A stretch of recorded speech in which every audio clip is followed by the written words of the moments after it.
Ciao. Buongiorno. Day off from taping, so here we are. Actually, late kami natapos kagabi.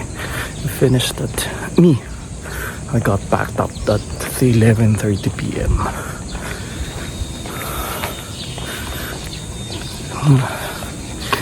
Hirap lang yung late na tulog kasi usually now I'd go to bed by 9, minsan 8:30 pa.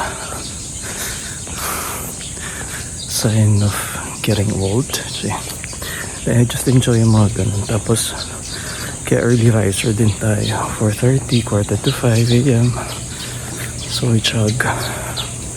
So pag regular na yung gising mo at yung tulog mo na ganun, sanay ng katawan mo kahit kulang ka sa tulog, yun magigising at magigising ka ba. I tried to extend my sleep pero hindi ko na magawa. And now it's 10, almost 10:30. Ngayon na ako lumabas to jog. Kagandahan lang dito kasi medyo mapuno, so hindi ganun kainit.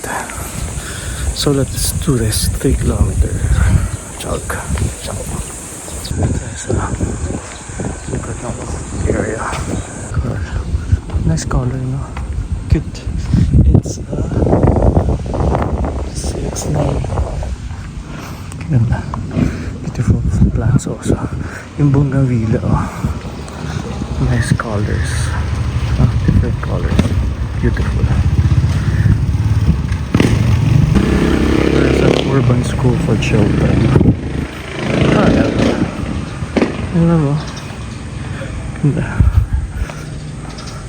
Medyo nainganyo na rin tayo to cultivate mga bougainvilleas, pero hindi lang din siya advisable sa front ng gate. Well, for some, iba ginagawa. But kasi, siyempre matitinik. Sabi nila, you should avoid that putting in front of your house. No. Ay, wala namang masama kung you follow that. You should just put it on the side of your garden or backyard. It's going to be a long day today kasi the mother of Prof. Alegria, a good friend from UP, her mother passed away yesterday, the other day. And I think today is the best day for me to visit. Kasi sa schedule natin, so I asked Doc Homer, another good friend, could pay a visit already. So tonight we're going there sa Bacoor. I'll try to take some snippets. Ngayon tayo ulit sa may yung water dito, creek. We're here. Magpo-fall yung mga dahon ng balite. Dry season, pero pa wet season na. So ngayon yung palit niya ng dahon.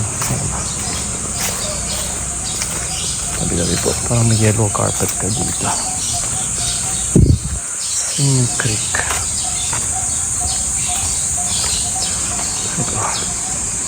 Beautiful trees. Malapit dyan sa Barangay Hall. Here sa may PUP sa Nuwan. Wala na yung kainan dito sa side before. Yung masarap na kainin siya ng mga merienda. Banana Q, turon. May klase pa yata or enrollment. Beautiful trees. PUP. Laking bagay talaga yung mga trees. There's a new condo here, Fortune View, in front of the wall. Ginagawa yung bago. Kala ko wash and old. Wash and fold pala. Mga wash and old folds. Isang street dito. This is sa Marcos Street. I believe dito one of the Marcos's house. Or this one or this one? Or both top like these. Ang ganda ng trees nila. Yung Mariano Marcos. This one is beautiful also. No, it's not for rent siya. Since it's a Friday, visit tayo dito kay Manor Nazareno. Ayun po. Sarap yung share tea dyan. Since we're on a diet, huwag na muna. Pero dito na yung fruit drinks that I buy. Dito ako na, ulaman, pagkalaan. Dito sa fruit stand here. 50 pesos. Ang kulit ng BRV. Oh. Dami tinutow dito sa naman yun. Kasi nga nagki-clearing sila. Dito na Lola. Tapos may mabuhay ka coffee din na parang sa intersection. Nice place. Low-rise buildings here. And this one, Gallery 7. 5-story lang siya. So, this used to be a residential. So, yan, medyo dinidevelop na nila. Ito, commercial. Malapit sa PUP. And there's another commercial here. Condos and townhouses. Sa cafe, mabili. Doon tayo minsan kanina galing pala. Tapos pabalik here. Ang cute. Puting-puti yung Bougainvillea. Almost back. Ano bang yung medyo pinkish na building na yan? That used to be the only building here in this area. Ayun, ang dami na. That's one trivia. Mapait na tayo. Feeling ko pumapait na ako. Cute nung tree din dito ang balete.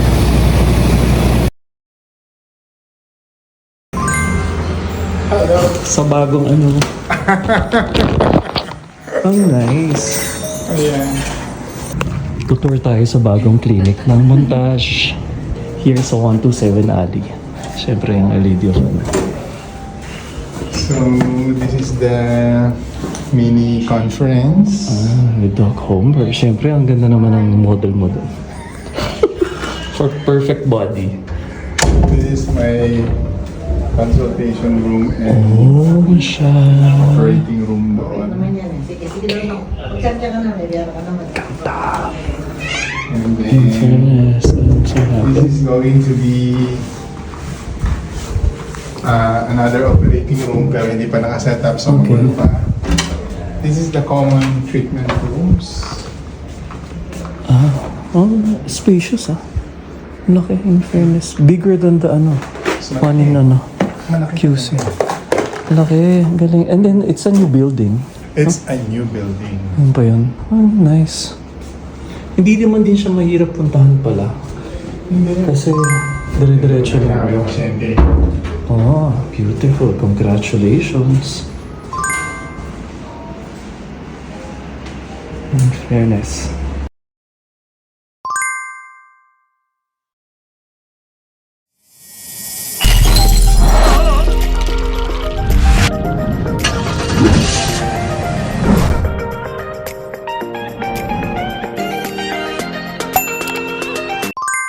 Thank you, Little Paradise!